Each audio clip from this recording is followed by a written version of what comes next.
Good evening. It's July 22nd, 2016. My name is Matthew Ogden, and you're watching our weekly broadcast here on Friday evenings from LaRouchePAC.com. I'm joined in the studio by Ben Deniston from the LaRouchePAC Science Team, and then I'm joined via video by two members of the LaRouchePAC Policy Committee. We have Diane Sayer joining us from New York City, and we have Michael Stager, normally from San Francisco, California, but joining us today from Seattle, Washington, where he's preparing for a major conference which is coming up this weekend. We can discuss that further. Now, we all had a discussion a little bit earlier today, which was informed by the discussion we had with Mr. and Mrs. LaRouche yesterday. And I think one thing that's very clear is that there's no other way to describe this current period of history than the way that Helga LaRouche has termed it, the Arigny's principle. The Arigny's have begun their dreadful dance. 4 weeks ago was the historic conference sponsored by the Schiller Institute in Berlin. And if you go back and you look at the keynote speech with which Mrs. LaRouche opened that entire conference with, an international conference, participants from multiple countries, multiple continents, all over the world. And Helga LaRouche began that speech with a very prescient statement that the Arigny's principle is what is now dominating history.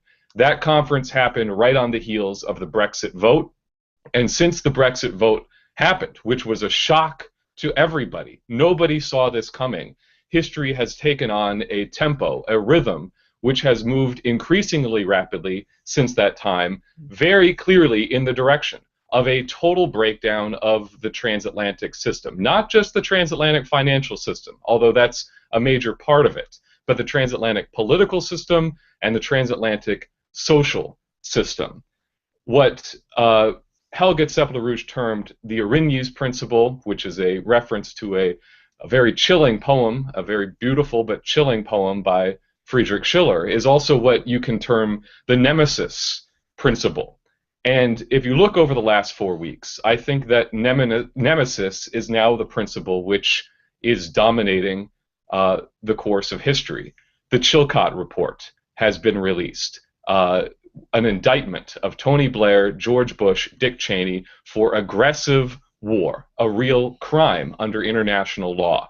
The 28 pages have been released after years of a struggle to force the release of the 28 pages, and everything that the 28 pages says is an indictment of this entire Anglo-Saudi Bush, Cheney, Tony Blair system. And I think it's worth remembering that the Chilcot Report and the 28 pages are addressing exactly the same moment in history, when Bush and Cheney and Tony Blair were lying about the weapons of mass destruction to so-called justify an aggressive war in Iraq. It's the same time they were suppressing the truth about their friend, Prince Bandar bin Sultan, channeling tens of thousands of dollars into a support apparatus made up of Saudi intelligence agents inside the United States to wage the worst terrorist attack that has ever occurred on U.S. soil. Also, the HSBC report, right on the heels of the release of this report by the House Financial Services Committee, top HSB executives have been arrested and thrown in jail in New York City. And you have the fact that Glass-Steagall, which will bring down the entire Wall Street phony money apparatus, has now made its way into both of the major party platforms. So if you look at the directionality of the complete collapse of this transatlantic system as it is conceived of today, this is not something which can be controlled by those who sowed the seeds of this collapse. It's not something which is being controlled by George Bush or Barack Obama or Tony Blair. It is coming down on their heads as well. And I think maybe another term that you can conceive of the nemesis principle is the colloquial American proverb, they reap what they sow. That is what is coming to bear right now. The issue is they will bring down the entire system along with them. So the critical intervention of the recent 2 weeks by Mr. and Mrs. LaRouche to act on the Herrhausen principle, yet one more expression of nemesis, or the Arigny's, the still unsolved assassination of Herrhausen, to invoke that principle and to say we are going to use the leverage of an intervention with Deutsche Bank as the vector to completely reorganize this entire financial system back towards the productive powers of labor, the identity of humankind as a creative species, and to use the Hamiltonian principles of credit as Harryhausen was explicitly discussing them at the time that he was assassinated, and to transform axiomatically the entire foundations of this collapsing transatlantic system to bring the United States, to bring continental Europe into the new paradigm that's being expressed by the win-win New Silk Road program of China, of Russia, and to act on the solutions that were put on the table at that historic and very prescient conference in Berlin 4 weeks ago. So I think with the release of the 28 pages, with the political hegemony now that Glass-Steagall has, with both party platforms now containing this officially, and the vindication of the fact that Mr. LaRouche was absolutely right in his indictment of Blair, Bush, and Cheney at the time as war criminals with the release of this Chilcot report, the authority of the LaRouche movement and the hegemony of our leadership could not be any more clear. And I think now is the time, as perhaps agents of the Arrhenius principle, to say now the time has come for a complete reorganization of this system, and to use the fact that the leadership was very clearly expressed at this conference 4 weeks ago to say the solution is very easy, it could occur overnight, the only thing that is required is the decisive political action here in the United States to have a clean break with the policies of the last 15 years of the Bush, Cheney, Obama, Blair regime, and to say this is no more, this is going to be explicitly and publicly denounced for what it is, and we are now going to adopt an entirely new axiomatic set of principles in order to bring the transatlantic world into this new paradigm. So this is very clearly made, I think, in the lead statement that is on the website for today, LaRouchePAC.com. Their day has come and gone. And it's also something, Diane, you recorded a statement yesterday during your big rally at Columbus Circle in Manhattan, which I think also directly gets at this point. The petition that you have written that's being circulated, where do we go from here? What are the next steps following the release of the 28 pages, and also this critical intervention around the reorganization of Deutsche Bank? So I'd like to say that just to start off the discussion. Well, you know, we're at a really amazing moment, and I think it's important for Americans in particular to reflect. This is a very hard time for Americans because our nation is at the moment on the wrong side. We have a killer still for president. We have not yet brought all these characters to justice, Bush, Cheney, Obama, and some of the others, although we're definitely moving in the right direction with the 28 pages released and with Glass-Steagall being in both parties' platform, regardless of where the candidates may stand on it. And I think I was just reflecting on something Mr. LaRouche was describing many years ago about a moment of change, a revolution, when things don't exactly go as expected. You turn the light switch and the water starts running, or you think you're turning on the faucet and the heat comes on, or, you know, if you think about what's happened in the last weeks, for example, the Brexit vote, which came as a great shock to many people, and many other people who are very cynical who would say, well, if they can control the vote on everything, how come they couldn't control the vote on this? But because the institutions themselves are so deeply divided and in such an uproar, or why they couldn't keep the lid on the 28 pages any longer, or why the truth came out about Tony Blair, or you take events like this attempted coup in Turkey, where, I mean, every kind of wild conspiracy theory was being bandied around, and LaRouche has pointed to Putin and Putin's role, who really seems to have had a very level head through all of this. And I think the way to remain sane and to also ensure that one is taking a correct course of action is to really think about the future. And Mr. LaRouche had said this to us on the policy committee a couple of weeks ago, that it's time for Americans to assemble themselves and reconsider their destiny. That perhaps we're not going to understand every detail of why certain things are occurring or what's behind everything that occurs in the moment, but it is a time when we should consider, where do we really want our nation to go? What was the intent of the founding fathers of this republic? What was the intent of Alexander Hamilton? And what are we prepared to commit to ensure that our nation actually gets off of a trajectory of self-destruction and perhaps annihilation of the planet, and moves in a direction which would be in keeping with what Alexander Hamilton or John Quincy Adams or President Kennedy would have intended.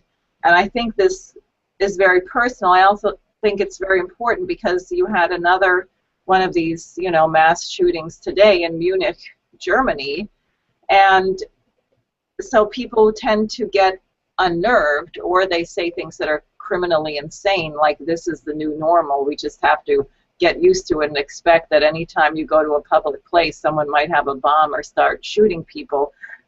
I don't think that's really how mankind should live. So the conception of the future and the conception of a certain faith that there is a principle of justice in the universe, these things are going to be absolutely key for us to navigate this period and to successfully maneuver ourselves into the new paradigm, which is emerging so dramatically in China and in the nations China is collaborating with.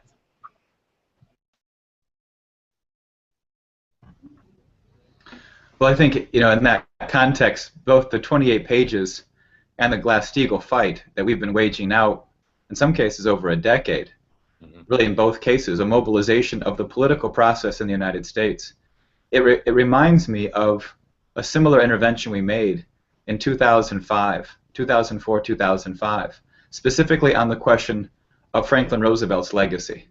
Because what you see in this process, both with the Glass-Steagall and the 28 pages, is a resurgence of what is the last truly defined sense of higher justice within the United States from a government, which really was comprehensive from Franklin Roosevelt's standpoint. And it was not just the foreign concerns of security or the financial crisis. It was clear that the actual well-being and future orientation of the population as a whole. And with both these campaigns that we've waged, you now see a coalesced grouping of people who don't necessarily associate themselves with the higher mission at stake, but yet are clearly participants in that higher mission if this nation and the Western civilization can actually find itself capable of joining in the development and collaboration of Eurasia. And I think that's a very clear point of that's something that's coalesced. There is a momentum, there is a morale of potential victory. And this perp walk of this HSBC executive, I mean, here's a London banker, British subject, grabbed by the police at the gate of his transatlantic flight and marched into a Brooklyn jail cell for the evening. I hope we have some pictures of that, because the American people should get a sense of what this was. But there's a certain retribution that should be handed down. But I think most importantly, and what Franklin Roosevelt really truly grasped, and perhaps both John and Robert Kennedy had a sense of as they became leading figures, was this future orientation of the society. And that really what this conference made very clear is that moving now into a complete transformative moment in history, the capability and potentials for mankind's development are more clear than ever. And this process, the discussion we're leading, is essential, both in the United States with those campaigns, but also internationally. And I think this puts the whole Deutsche Bank flank that Mr. and Mrs. LaRouche have defined in its proper important context, because I think that is the issue. How do you create the future? And we've said that when this was first launched, there was a lot of populist rage against, like, oh, why are you trying to defend the banks? Screw the banks. Let it all come down. And we don't want to let it all come down. Right. We don't want a return of the 15th century or 14th century dark age. We need sane, qualified leadership. And I think what we're discussing here in terms of how do we move out of the present situation into a stable position, like Franklin Roosevelt did. How do we mirror and recreate that type of reorganization process again now in a far worse situation, quite frankly? And what Lyndon and Helga Zepp-LaRouche have pointed to around the Deutsche Bank situation, I think, is key and indicative as a model, but a critical, necessary intervention, but also a model for the type of reorganization we need. The system is bankrupt, but you need sane leadership to come in to say, let's reorganize this thing. Let's keep the institutions functioning, as Franklin Roosevelt did. Let's figure out what of this phony, fictitious assets need to be set aside and forgotten about, this entire insane derivatives bubble. But let's use these institutions as they were created to be used, as Harryhausen understood, one of the last, if not the last, high-level banker that actually understood that. Hamilton understood it. Franklin Roosevelt understood that we need these institutions to facilitate physical economic growth, increases in the productive capabilities of a society, increases in the productive powers of labor. And it's absolutely necessary that we reorganize the financial system to be able to do this and not let it come down in some chaotic, catastrophic breakdown, which is the threat looming now. And I think this is really needs to be seen as part of a unified perspective, because we're also discussing all these breakouts around the issue of these wars of aggression, the terrorism. But really, this is part of the same breakdown process. When Lyndon LaRouche uniquely said in 2000 that we're heading towards a Reichstag fire event with the incoming Bush administration, forecasting what became 9/11, one of the major issues in his assessment was the breakdown of the financial system. These are not separate issues. These are part of one and the same issue. This, what we're seeing now, the potential to really eliminate this Anglo-Saudi geopolitical irregular warfare terrorism apparatus is part of the same thing, and as retaking over the financial system of the transatlantic system and reorienting it to a true Hamiltonian, Franklin Roosevelt patriotic orientation, so we can actually ally what we're talking about, ally what was presented at this Berlin conference, ally with China, with Russia in the creation of this win-win perspective, this collaborative paradigm. But the convergence of these issues, I think, is critical, because this is not terrorism here and financial system there and this issue, that issue. It is how do we look at the situation as a totality and intervene to take the necessary steps to move out of the situation. Absolutely. I mean, one of the things Viktor Ivanov, who was the drug anti-narcotics czar of Russia, said very clearly, you want to shut down drugs and terrorism, you need to have a global Glass-Steagall. You need to what Glass-Steagall is going after is exactly what HSBC has been engaged in for decades. LaRouche knew that originally when he wrote Dope Incorporated, saying, don't give these guys a charter in the United States. Don't let them operate in the United States. This is a drug and terror money laundering bank. That's exactly what their DNA is. And, I think realizing that these are not all separate issues, but this is one and the same. What the Chilcott report is implying, what the 28 pages are just the tip of the iceberg about what Glass-Steagall is intended to shut down. This is the failed system, and you need to have then a solution that you replace it with. Diane, that's what I think was so important about. I mean, you just said this. The reaction which the American people could easily fall into in the present circumstance would be mass demoralization, fear of random acts of terror, just sheer emotional exhaustion because of the struggle to survive on a daily basis, economically, the heroin epidemic that is touching so many families, and then just disbelief about the place that we've come as a nation in terms of political candidates and the political process. So I don't know if they deserve that there you go. term. This could be, you could face widespread demoralization. On the other hand, you need to have leadership, and that leadership includes a certain faith in humanity, faith in mankind, and faith in a higher principle of natural law. This was very, very much what was probably on Friedrich Schiller's mind when he wrote that original Cranes of Ibycus poem, realizing that you had a demoralized population in France which failed in the face of a great opportunity of that moment.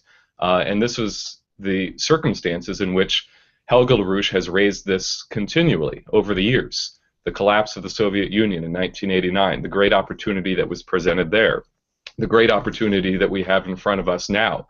So that element of a faith or a sense of higher justice absolutely is, I think, the critical element. Why do we have these beautiful concerts that accompany every single great international conference that the LaRouche movement sponsors around the world? The Berlin conference ended with a absolutely unbelievable classical music concert which included a dialogue of great cultures from China, from Russia, from Europe. We're building towards a series of very, very significant concerts in New York City. All of those are critical in order to have a taste of the beauty of what the new paradigm represents, in order to remoralize a people, in order to have a sense of that faith in the goodness of mankind. Well, not exactly on the music question, but I think it's also really important to be concrete with people, because Americans, like many people in the West, have gotten very brainwashed about the idea of money. They think that money per se has an intrinsic value, and when you talk about Deutsche Bank, for example, or you talk about what it would look like to reinstate Glass-Steagall here, because what we're saying is emphatically that we don't have a scheme to bail out the derivatives obligations of Deutsche Bank. That's not what we're talking about. We're talking about capital so that the bank is put in a position to be able to issue credit to be stable and to create an opportunity for the future for collaboration with Russia and China for great projects in infrastructure and science, and to be an institution that people have faith in. Similarly here, if we were to reinstate Glass-Steagall, the first thing that you would discover is that everything that people thought had so much value with all this money really didn't amount to anything, and what people might think they have in their pensions or the stock market would all be greatly diminished. And that's why the immediate next step is this question of national banking and Hamiltonian credit, because what you would have to do is to be able to put credit into those things that will generate growth, that will actually generate an increase in productivity of the population. So you take something like the legacy of Kraft Erica, the question of the space program, man's mission in space. If we said, well, we actually have to have a banking system that supports us figuring out whether it's feasible in the not too distant future to have a manned mission to Mars or something else, what would be involved in that? And what you would discover is, unless you did something about the transportation grid in the United States, there's no way you could get the bits and pieces and experiments and the dialogue between the scientists to come together. In other words, it would force an upshifting of the entire means of society's functioning. if we wanted to develop fusion rockets, like, we took a trip here to the Princeton Plasma Physics Lab, and they are on the PSE&G power grid, like all of the residential power. But when they're conducting an experiment, I think they by themselves are using about as much electricity as the entire rest of the state combined. I mean, it's a massive amount of power to do these things. So if we were going to actually try and do this with our power grid right now, we just blow out the grid. I mean, we just would not have the electricity to let people continue to have air conditioning or run their blow dryer or their dishwasher and figure out how we're going to launch, advanced technology into outer space. So what you're talking about very concretely are the means by which you increase the productivity of the population. And that in turn inspires a certain quality of real optimism. Because when one knows that you're going to produce, or you're going to create something which will live on after you, or you're discovering a principle which will mean something to future generations, then you have a real sense in the value of your having lived. And today, I think people have been very much robbed of that. In fact, in a sense, and probably this is why there are so many suicides, what people see is that the world, the standard, I shouldn't say the world, in the United States, the standard of living is collapsing. The ability of people to be productive is collapsing. And so you say, well, the sum total of my existence is that we're worse off than we were before. And that idea, frankly, is satanic. It's anti-human. So we have to reverse it, which I think we can. I think we're at a moment where we can. I think part of the reason we're getting a phenomenal response on the music with people joining the chorus, and people joining the chorus recently, there is absolutely no standard type of person who is joining the chorus. It is people who have never sung in their life, who cannot read music, who cannot match pitch even, to people who have professional training, conservatory training, and they all come together and have a certain quality of inspiration to work on this mission. So I think, this is what we actually can do. And what I was saying in the statement yesterday is that my sense, especially after being out at Columbus Circle in Manhattan, somehow people are missing this. They've become so pessimistic that they're not actually seeing the enormous potential that exists. Mm-hmm. And we've all heard the fable about the goldfish that is swimming in this little teensy bowl, and you get rid of the bowl and you put the goldfish in the ocean, and the goldfish keeps swimming around in this little tiny circles. In a sense, a lot of our friends in the American population are behaving as if they're stuck in this little teensy world, when in reality that world has shattered and there's something much, much bigger that we can be a part of, and there are certain concrete steps that have to be taken, but with proper leadership, we are in a position to actually do them.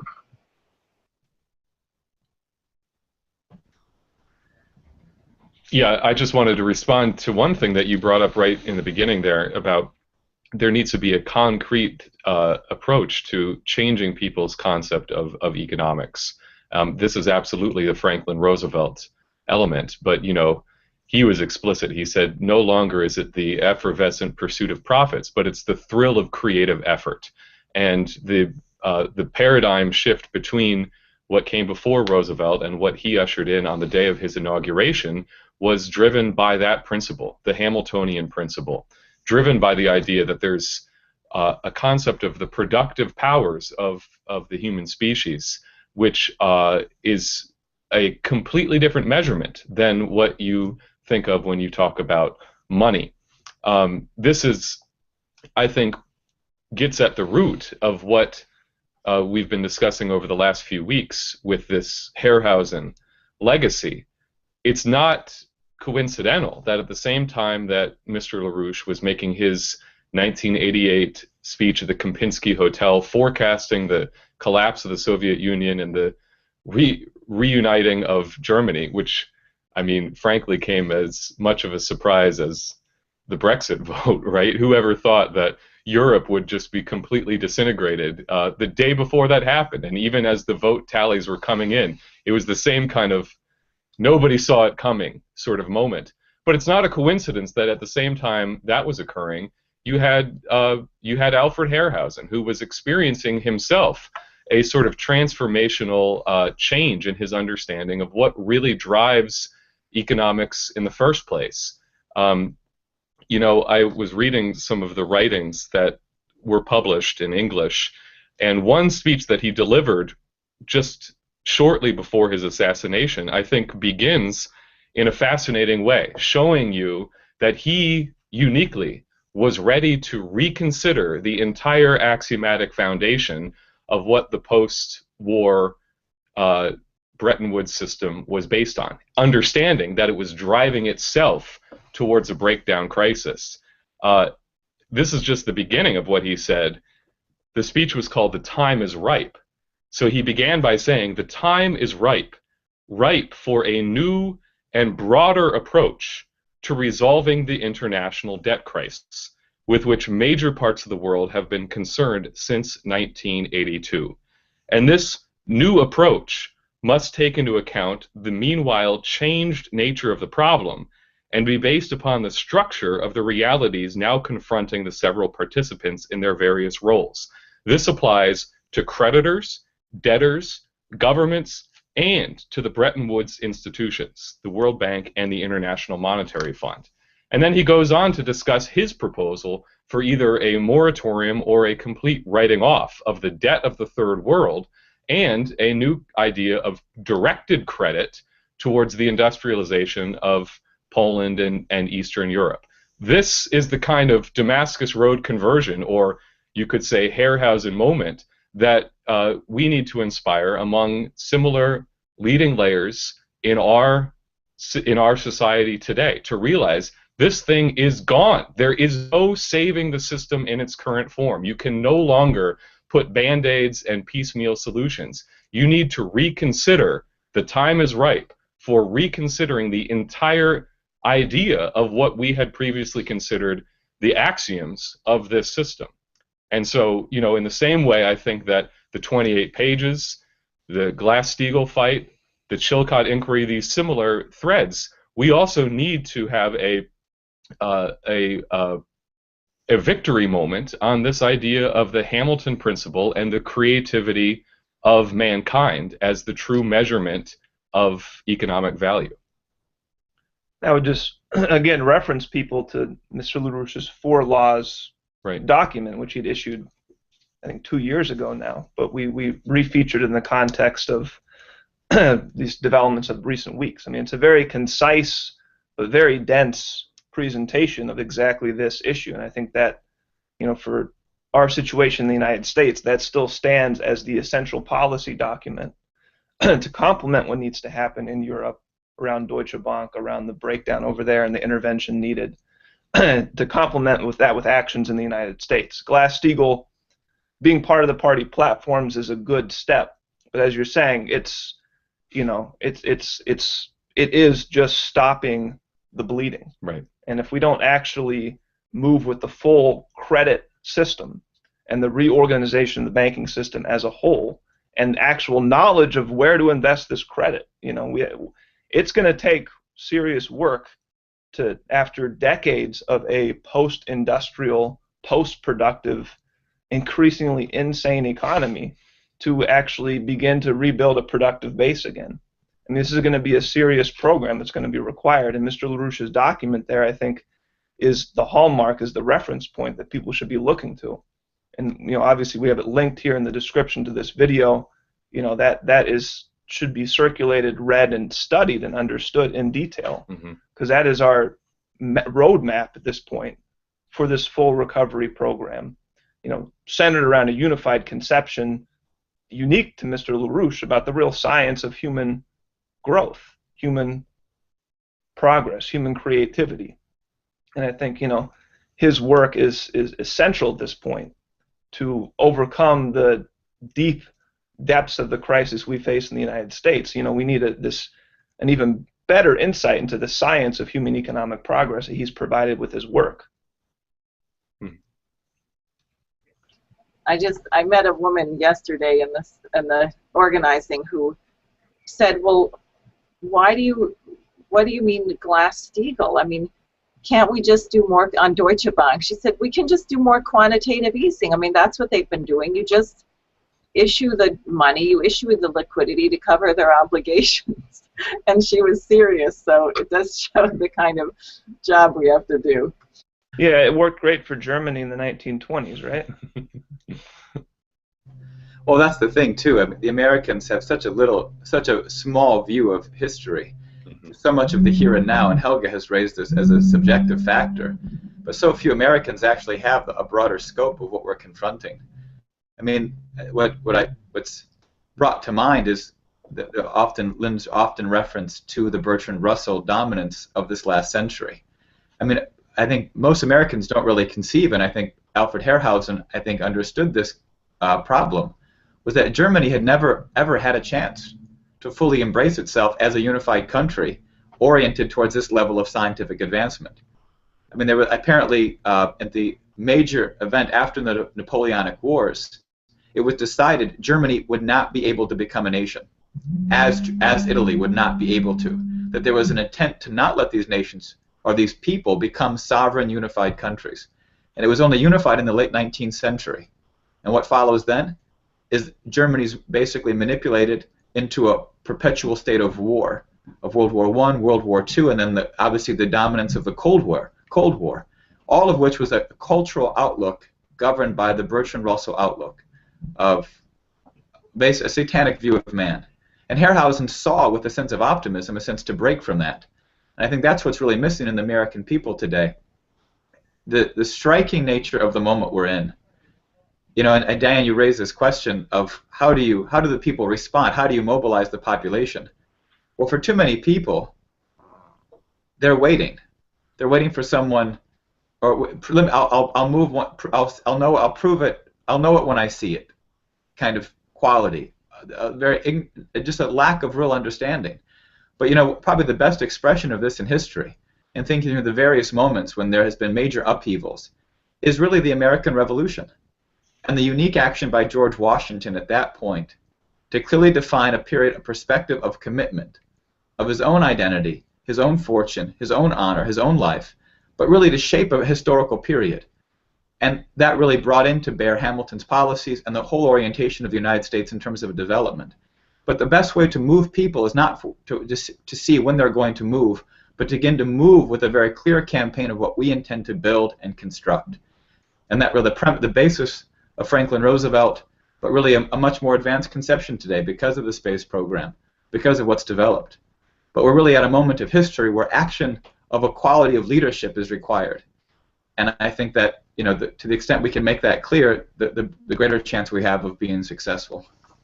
Well, absolutely. I mean, I think that's the lesson to be gleaned from the past, from the developments in the recent period, that when we act as true leaders, in other words, not responding to events as they unfold over time, but setting the agenda for the future, history is shaped by that kind of leadership. That's very clear from the 28 pages. If it had not been for the decision by the LaRouche movement in collaboration with others to make this happen, it never would have happened. This is not history just sort of happening on its own. This is a mobilization of the system of government that we have that was given to us, and it was a decision to force this into being.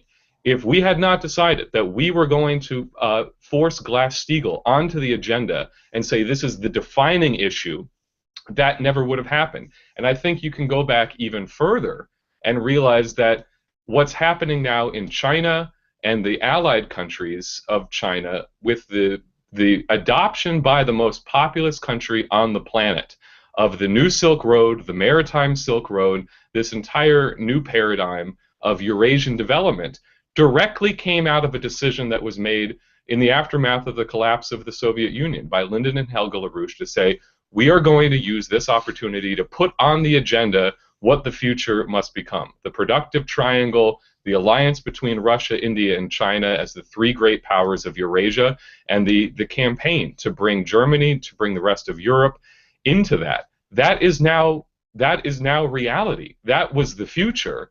That is now the present. And I think it's that kind of way of thinking that the role of real leaders is not to say what are the objective circumstances, so-called, in the present to which you have to respond to and to stake some sort of political position on, yay or nay. The real question is, who has the vision to say this is what the future must become, and how do we set the agenda according to which history then is forced to unfold?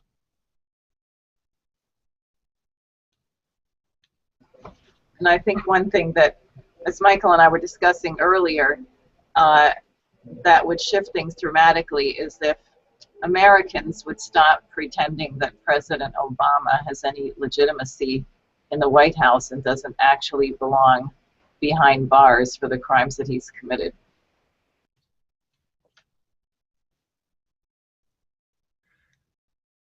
Yeah, Jacques Cheminade said it well in the statement that he issued after the Nice terror attacks. He said, you know, maybe the Chilcot report should send shivers up and down some people's spines to realize, look, you're not safe. What are the Chilcot reports of the future going to say about you?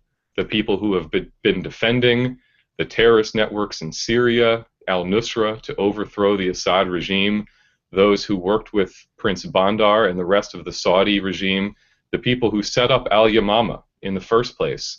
When Nemesis comes to judge you, where will you stand? And I think it's that kind of principle of natural law and justice which Obama and the rest of that retinue, I think, as Jacques Cheminade said very clearly, these are the questions which must be asked.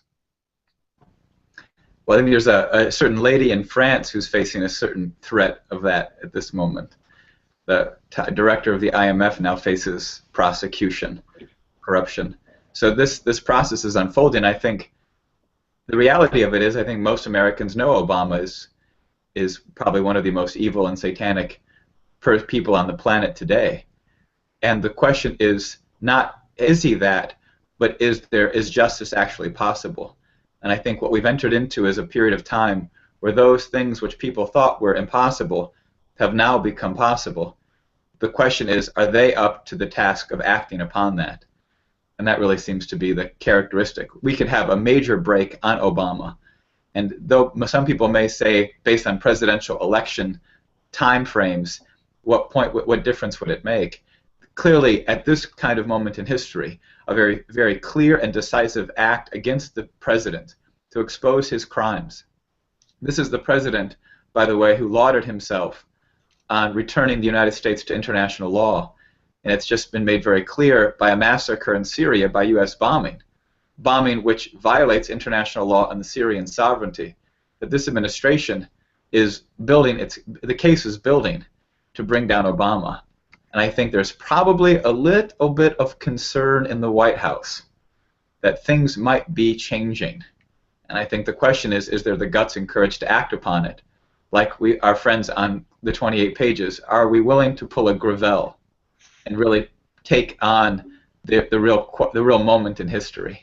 And precisely, and I think that's a very apropos parallel. You know, not only was it the fact, I think in very large measure, that Stephen Lynch publicly threatened that they were going to have their Gravel moment and come to the floor of the House and just read these into the public record, that probably precipitated the decision, look, we have no choice but to release these 28 pages in one form or another. But also it's a very, very apropos parallel, because look at what effect Senator Gravel had when he took the action to read the Pentagon Papers into the congressional record. That precipitated the events that led to the impeachment and disgrace of the entire Nixon policy, the Vietnam War policy. I mean, you've got what has now been revealed by the 28 pages goes far, far deeper than anything that was even contained in the Pentagon Papers at that time. what this represents as the tip of the iceberg, and the fact that the people who have been involved in this are not like Congressman Walter Jones, Congressman Stephen Lynch, former Senator Bob Graham, are not satisfied to just sit back and say, well, we just won a victory on the 28 pages. They have all been very clear. This is only the beginning. We know what this represents. This is the cork that has now come out of the end of the bottle. There's far, far more that needs to come out. This is the tip of the iceberg. And, as we've said repeatedly, if you just follow the money trail from Bandar to the Al Yamama deal, you'll see where these policies were originally born. And it's very, very ugly, very bad news for the British monarchy and for the entire Bush-Cheney apparatus.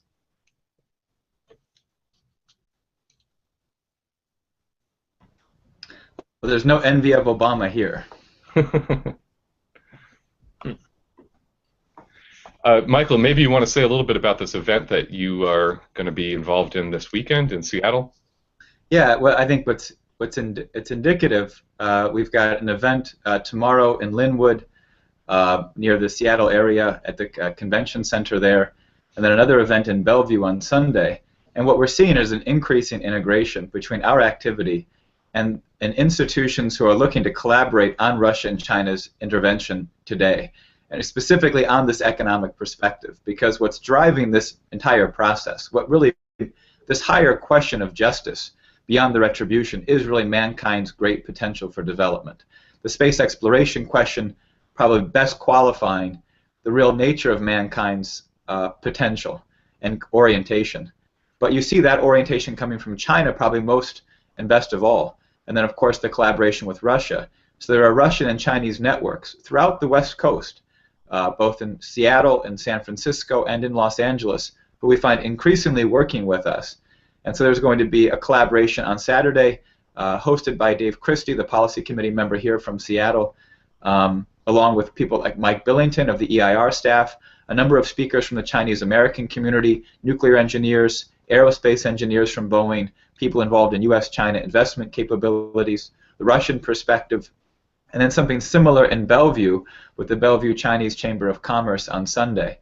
And so you see a real potential, and this is not just you're beginning to see the new paradigm, the win-win orientation of the new Silk Road. It's creeping in. There are numbers of universities now holding events on the One Belt, One Road policy, because as I think the leadership of Japan has realized, as perhaps Erdogan has had a certain Damascus Road conversion, it is clear that with over nearly 5 billion people, and really the largest growth potential mankind has ever seen, there's no way any nation cannot participate in this orientation. And I think this conference this weekend will be a significant part of that.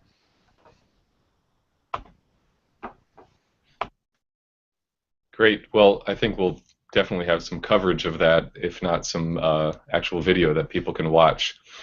So I think that is a very comprehensive discussion, sort of touched all the bases.